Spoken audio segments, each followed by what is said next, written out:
And for me, my idea of safety is the fact that I can rely on myself to get myself through any situation. I believe 100% in myself. So if I work to 9 to 5, even the idea of having someone above me that can take something away from me freaks me out. Still to this day. And I have a few situations, business partners and things like that. Like if they make a decision and it affects my income, it freaks me out. I don't like it because I'm now not in control of my destiny, of my future, of my life.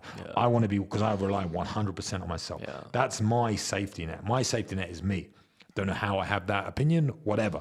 But if maybe you don't have that and you'll need to rely on someone else, so you just need to work the 9 to 5. And like, as long as I clock in and clock out, I'm safe. For me, I am safe no matter what. But I think for my story, I always talk about it, but I went from doing that lifestyle to sleeping on the floor to becoming the man that I became. And I think I'm always willing to go back to sleeping on the floor. I'm always willing to be the guy who's got nothing. For me, I don't have the pride that's like, okay, if I try something and it failed and I sleep on the floor, I sleep on the floor. Difference is now I have a family. The family can't sleep on the floor, right? Man. So that level of safety net or that level of risk tolerance changes because I need to provide for my family, always. So as a man, it's my duty to provide for them, make sure they're safe. So now my whole mind changes a little bit. Okay, I need something. So now I'm kind of like 20% in the safe zone, because that will keep, as long as I can pay the rent and I can pay the mortgage and I have a house for my family to live in, I can risk the other 80%. Some people are 100% risk, some people are 50%, some people are 20%. Some people want to work 9 to 5 and they just want to chuck 1,000 or 500 or 200 into a risky investment every month, whatever it is. But my risk tolerance, and this again comes down to maybe how we were raised or whatever it would be, I used to fight men in a cage for a living. So I have the highest risk tolerance going. Like I will literally put myself in physical danger to try and provide and make money, So I don't know if you did psychology, but I don't know if that's a positive or a negative for me, because I realized when I got into crypto, I started making big investments in crypto, chucking it in, and it was just me looking for that ride, that what do they call it?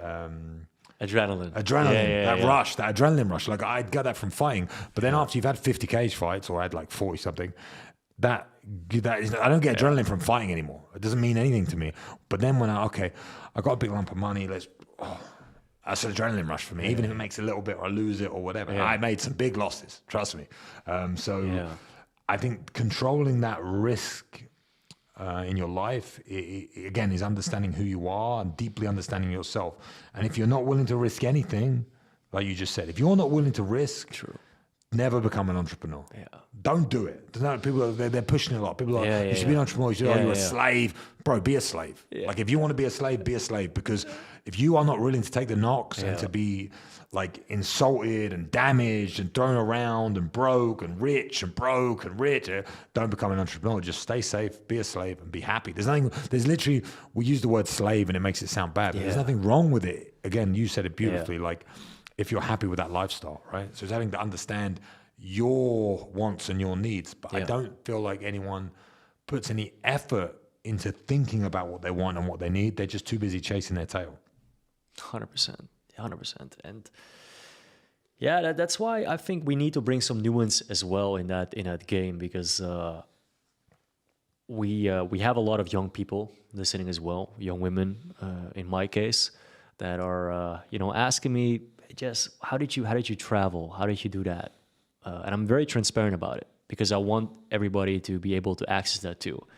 And I think for a long time, I never really understood that my Instagram, as an example, which is a highlighted reel of my life, just displayed that high life and not providing that context. And that's also where this context is so important. Because here, for the people that are truly interested and they're listening right now, they can understand, okay, what is really the background here? How did he really get there? And how can I find my way to do it? And if it means that it is something that is too risky for you, reassess. And what just cannot happen is that you live a life that you are not happy and comfortable and not content with. I think also everything I just mentioned is also a concept, right? What is happiness really? What is content? What is safety? All these things are concepts that we make up. So that's why I love how self-aware you are, and you really ask yourself, okay, well, I'm in control. I want to be in control of everything, because the moment I rely on somebody else is where I'm like, they could just take it away from me.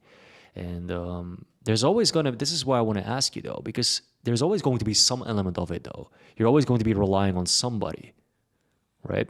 Whether it's the crypto game, whether it's a service providing, you know. So how do you deal with that when, as an example, your crypto investment or the people that are taking service from you are not delivering?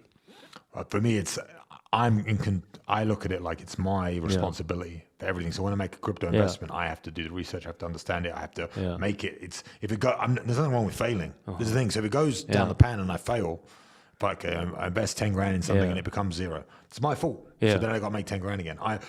We spoke before this. I made a big crypto investment for this cycle, and you said about it, which I truly believe in as well. Like the race never ends. You're going to feel like you made it. Then once you feel like you made it, there's two things that happen. You either get hit with a big thing that destroys you, or you see the next level and you have to then elevate to that next level, right? So you depends on your circle, who you spend time with. So for me, in the last cycle of crypto, I made a bit of money and I elevated, then I elevated, then I elevated, then I got crushed, then I elevated, then I got crushed. But now I believe that you should always be broke. Like you said, I always believe that once you make a bit of money and you're starting to elevate, you can then get to whatever that level of comfort that you desire is. Like you just said, you work in a bank, make 6 figures and be happy making that sort of money. Or you could want to make 7 figures or 8 figures or 9 figures or whatever your goal is. You have to understand what that level is. Once you get there though, because this happened to me. I always tell this story, go back, sleeping on the floor in my gym. And I got on this TV show called The Ultimate Fighter. And I always remember, went on The Ultimate Fighter, you have to fight to get in the house. I won, and you get in this big mansion in Vegas, right?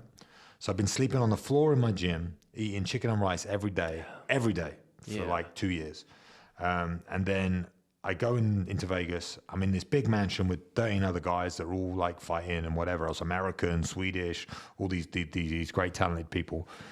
And the production team, they give you a piece of paper and they say, write down on this piece of paper anything you want and tomorrow it'll be in the fridge. And for me, it was like, I can have anything. Like I could work, whatever I write on this piece of paper I get. And they're like, yeah, whatever you want, bro, it's fine. And then all the other 13 guys, they're all writing down their stuff. And I'm looking at this piece of paper and I'm like, chicken and rice. Because I didn't know any different from eating chicken and rice. So I get given this, I'm like, chicken and rice. So I get my chicken, rotisserie chicken, cut it in half, have half my rice for lunch, and then, half my chicken for lunch, half my chicken for dinner. Boom, did that for about 2 or 3 days. Then I see Kelvin or Uriah or all these guys, they got sushi, they got steak, they got all these different, and I'm like, I'm going to write that on my list. So I start adding things that they were doing to my list, right? And then in a way, I elevated the food that I didn't know it existed, right? So I was just like, I'm going to have steak now. So I started having steak. I even had, for the first time, which is disgusting, but I had hash browns, if you know what hash browns are, but like American style hash browns. Amazing, from frozen. But I just remember going from this kid that had been sleeping on the floor, eating chicken and rice. 3 days later, I was eating steak and salmon and whatever else. But this is the interesting part, maybe you understand. 2 weeks later, I was accustomed to it. So it was like, no, I deserve to eat steak. What are you on about? I'm here and I'm part of the Ultimate Fighter. Like this is the thing.